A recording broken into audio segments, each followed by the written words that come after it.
The reason why the Jews rejected the Book of Enoch in their canon is because it testifies of the man they crucified. In fact, their Christology, their understanding of who Jesus was, much of it is derived directly from the oracles of Enoch in the parables. Prophecies pertaining to the Son of Man are to be found in 1st Enoch. As accurate as anything you'll find in the Old Testament.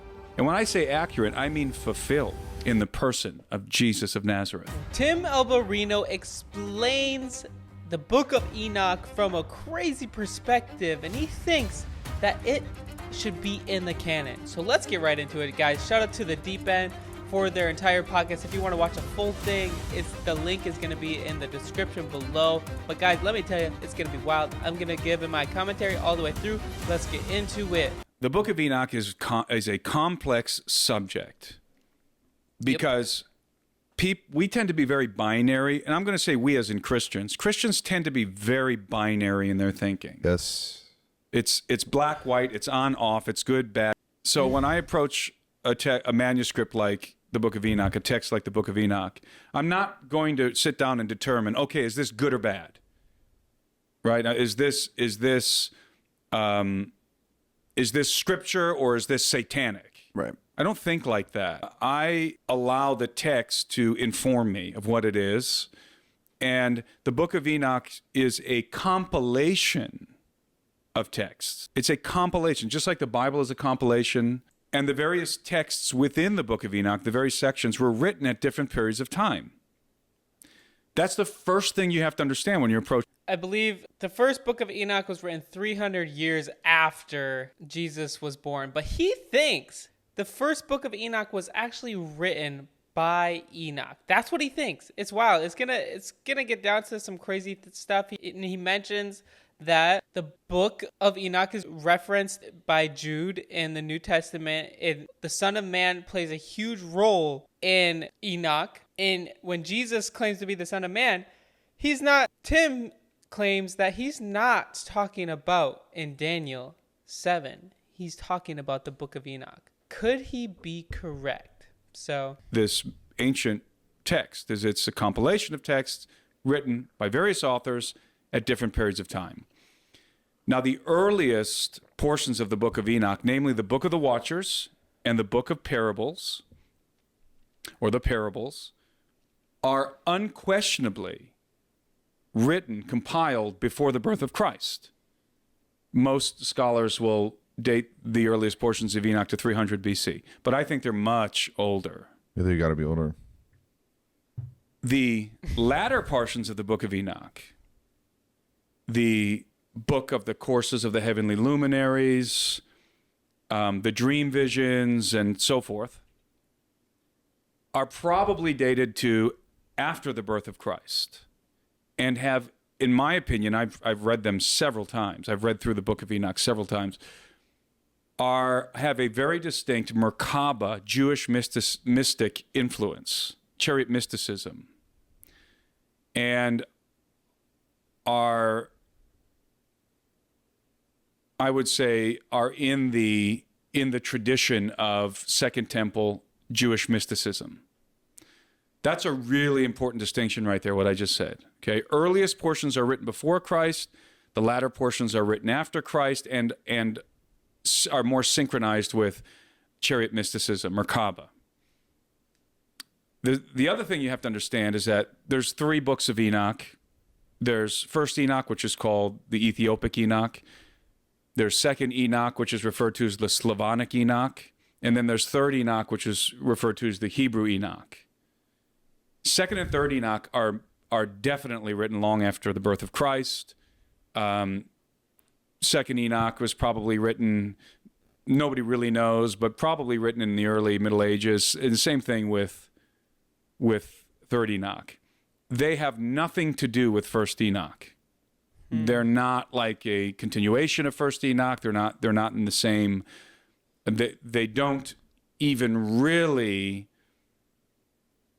deal with the same content as First Enoch. I respect that he's kind of on the same boat right now so far with Wes Huff. Wes Huff says that the first book of Enoch was written 300 years before Jesus, and the other ones were during the same time as Jesus or a little bit after, but he doesn't think it's canonical. But maybe there's some things that you can take from the Book of Enoch and learn from. But he says that Jesus and all the disciples would have known about the Book of Enoch and referenced it, and all of the Jewish people, just like the scripture in the Old Testament, they would have known about this book.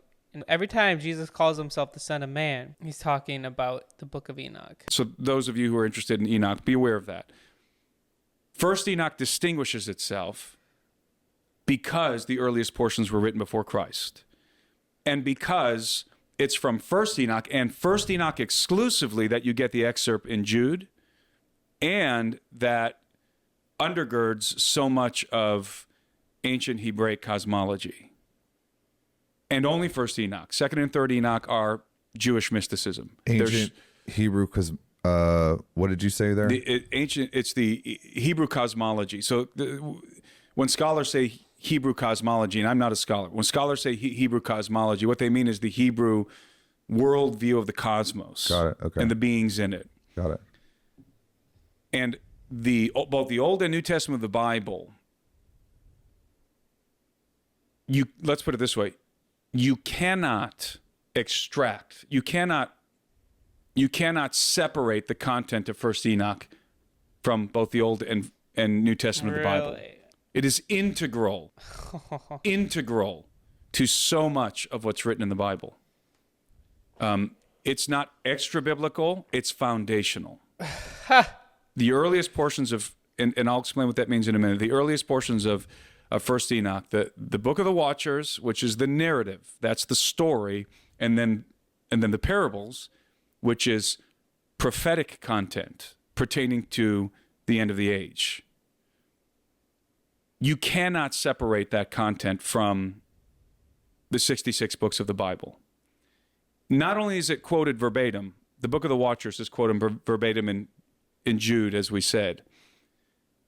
The Book of Enoch is continually referenced, not directly, but allusions to the Book of Enoch, to the story of Enoch, what I call the Enochian tale, are all over the Old and New Testament. Jesus makes allusions to it. Okay, so culturally referenced, where people would understand. Absolutely. So that is unequivocal. Unequivocal. I don't know if it's unequivocal. Even if they reference something, doesn't make it scripture, though. Yeah, it could have been a relevant topic during that time, and they could be talking about it. That doesn't mean that it's scripture. Why is it not in the Old Testament then, during that time? He's going to get into the reason why, and it's mostly because he thinks that it has so many foreshadowings and prophecies about Jesus, and just Jesus fulfills them very obviously. That's what he thinks, which is kind of cool. Not going to lie. And we're going to look up the scripture or those verses in the Book of Enoch to see if we can see this correlation.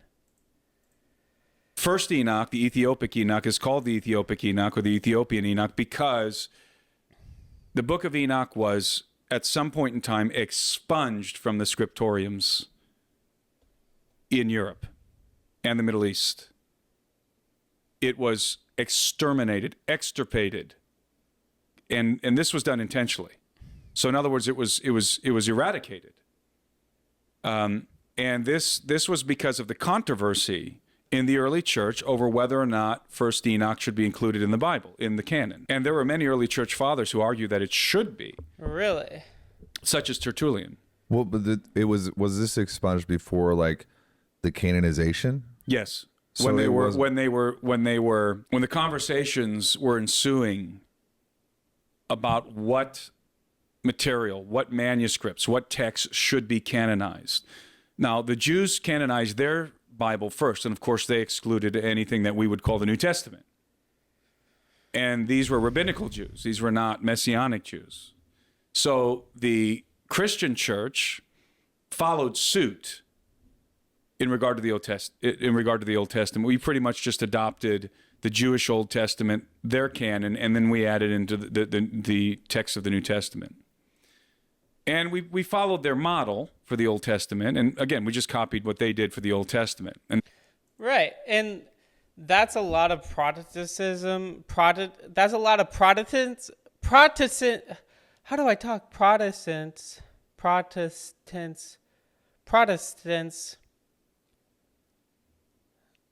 That's a lot of Protestants. Protestants. Why can't I speak? But that's a lot of their reasoning for not having those other books in the Old Testament, like Maccabees and those other ones. I can't think of them. And they had certain parameters for the books of the New Testament. And I personally think they did a very good job with the canon. They were very careful. I understand why First Enoch was excluded, because the authorship of First Enoch could not be verified. That was one problem. It could not be accurately dated, which wasn't so much of a problem back then, but we can say that today in modern times. It's difficult to accurately date. Whereas the other books of the Old Testament, we more or less know when they were written, and we know when the books of the New Testament were written more or less as well. The Book of Enoch, you can't accurately date it except to say it was written at the earliest portions at least 300 years before Christ for very particular reasons. So those are problems. The authorship was a big problem. So authorship was important in determining what books were going to be canonized.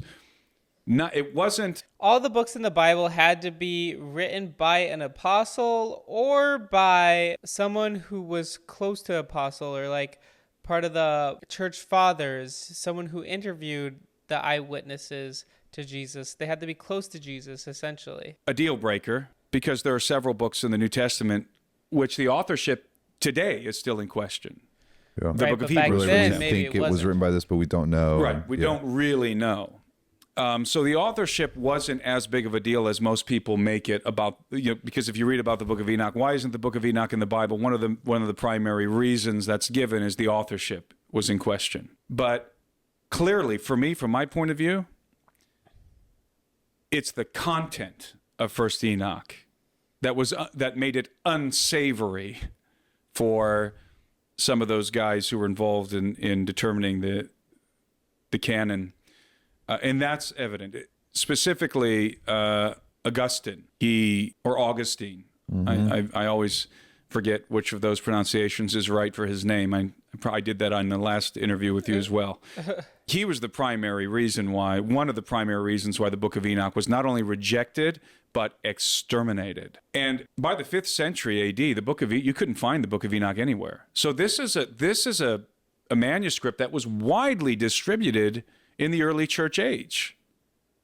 I believe personally that were you to transport yourself back to the time of Christ and enter a synagogue, any synagogue of the Jews, you would find in their scriptorium where they kept the other sacred scrolls, you would find a scroll of the Book of Enoch. Now, it would probably not have looked exactly like First Enoch that we have today, but it would have been similar. I think they considered it scripture. I believe the Jews considered First Enoch scripture. Why did they exclude it? Why did the Jews exclude it from their canon? That's easy. Messianic That's prophecy. easy. I can answer that one definitively. Tertullian answers that question. The reason why the Jews rejected the Book of Enoch, First Enoch, in their canon is because it testifies of the man they crucified. That's crazy if it is, because I'm going to look that up at the end. That would make sense. But why wouldn't it, if it testifies of Jesus being crucified, why wouldn't the Christians want it in their canon then? That's a great point. Or maybe there's some contradictions going on. Because at the end of the day, there's a reason why we don't have the Gospel of Thomas in there. We don't have the Gospel of Mary in there. That's why they rejected it. Full stop. That's why they rejected it. Tertullian knew this. He wrote a treatise on it. And of course, they were appalled. The Jews of the first century were clearly appalled by the notion that angels could have sexual intercourse with human women. So that notion was rejected. And I think that's the main reason, the primary reason why the Book of Enoch was excluded from the canon. Okay, but it's in the Old Testament. They have that in the Old Testament. Why would that be such a terrible thing if it's already in Genesis 6? And was because its content was unsavory to certain people, to certain church fathers. But nevertheless, the story of Enoch is foundational to the biblical narrative. Foundational, Old and New Testament.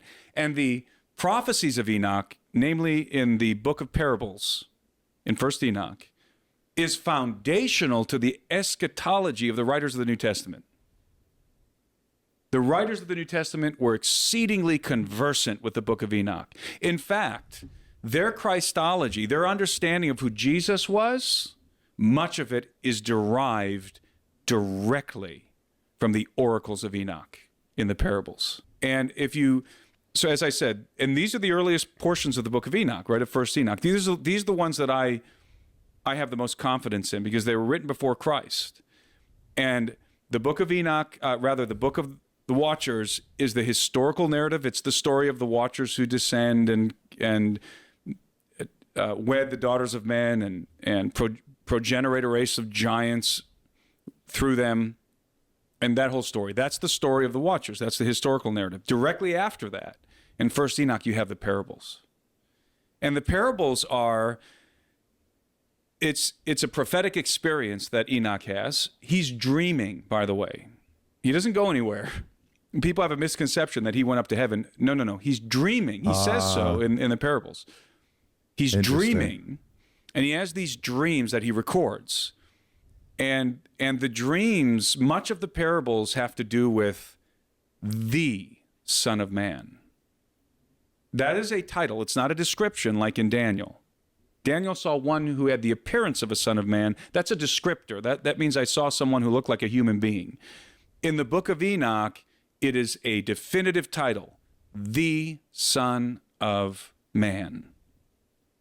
And some of the most astounding prophecies pertaining to the Son of Man are to be found in First Enoch. As accurate as anything you'll find in the Old Testament. And when I say accurate, I mean fulfilled in the person of Jesus of Nazareth. Wow. For example, it talks about Jesus being the light of the Gentiles. It talks about Jesus that we would be saved in his name. In his name they would be saved. That he would be a staff to the righteous. That the righteous would hang upon him. That's an allusion to the crucifixion. Mm-hmm. Christ said we are crucified with Christ. Yep. Paul said we are crucified with Christ. Yep. I can go on and on and on. I should have brought my Book of Enoch in with me. I forgot it, but I really should have. But because I could read you excerpts from the Book of Enoch that are astounding in their accuracy.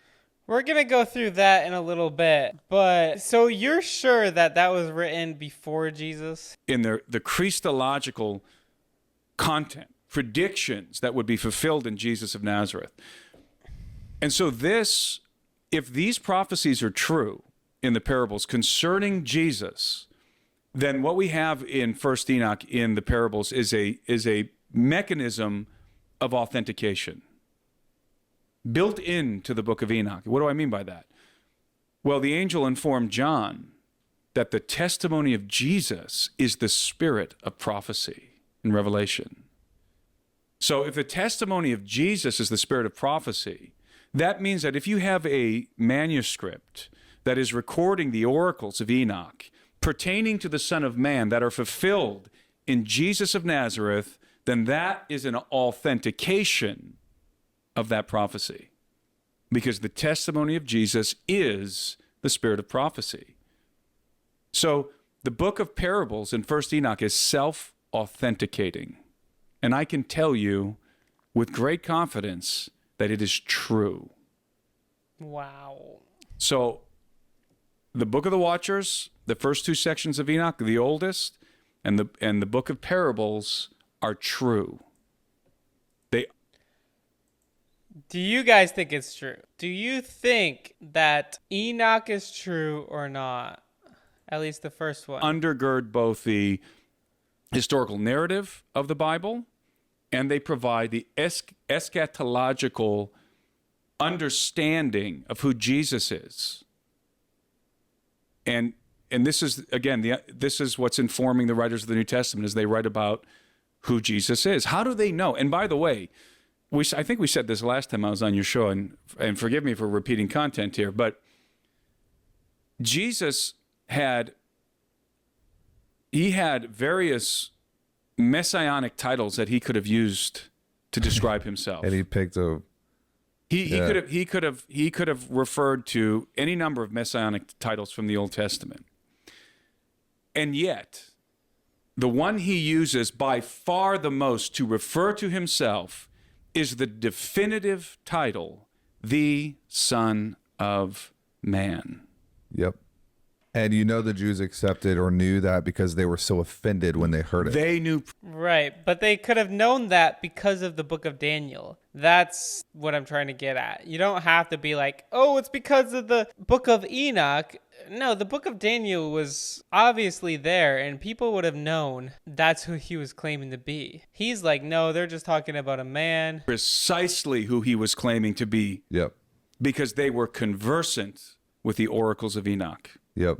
So when Jesus referred to himself as the Son of Man, they knew exactly who he was claiming to be. Yep. It wasn't just something he liked to call himself. And when I was a young man, I used to read the New Testament and think, why is he calling himself this? Isn't he the Son of God? Yeah. Why does he call himself the Son of Man? And scholars will say, well, he says that because of the reference in Daniel. I saw one who was like a son of man. That's it. There, we solved that. No. That is a description of a human being. It is not a definitive title. You only get that in Enoch. The only place you get that is in 1st Enoch. Yeah, but just because it's a description of a human being doesn't mean that when he declares himself to be the Son of Man, still could be pointing towards Daniel. So now we're going to go to some parts of the Book of Enoch. And there I saw one who had a head of days, and his head was white like a wool, and with him was another whose continuous had the appearance of a man, and his face was full of graciousness like one of the holy angels. Behold, he is coming with the clouds, and every eye will see him, even those who pierced him, and the tribes of the earth will wail on account of him. In addition to the Son of Man, the Book of Enoch refers to a figure called the elect one and the chosen one. In 1 Enoch 42, 2-10, this figure pre-exists, existing before creation, and plays a role in bringing salvation and judgment. At that hour, the Son of Man was named in the presence of the Lord of spirits, and his name before the head of days, even before the sun of the signs were created, before the stars of the heaven were made. His name was named before the Lord of spirits. Pre-existing of this figure points to divine nature, aligning with Christian beliefs about Christ's eternal existence stated in John 1-3. In the beginning was. The elect one is also described as being given authority to judge the wicked and save the righteous, a dual role that mirrors Christ's second coming. In 1 Enoch 61, 8-9, the elect one is described as sitting on a throne of glory of judge all creation. The elect one shall sit on the throne of glory, and he shall judge all the works of the holy above the heaven, and the balance shall their deeds be weighed. Wow. So this is all so fascinating. I would love to know what you guys think in the description below, in the comments below, whatever that may be. I will say, if this was written before the time of Jesus, that is pretty fascinating. The Book of Enoch was not written by Enoch himself. Despite the name, it is believed to have been compiled over a period of time. With different sections written in different times. Much of the book was written in the 3rd century BC or earlier, with some parts potentially even older. The final compilation likely occurred after the death of Jesus, was not included in the Old Testament.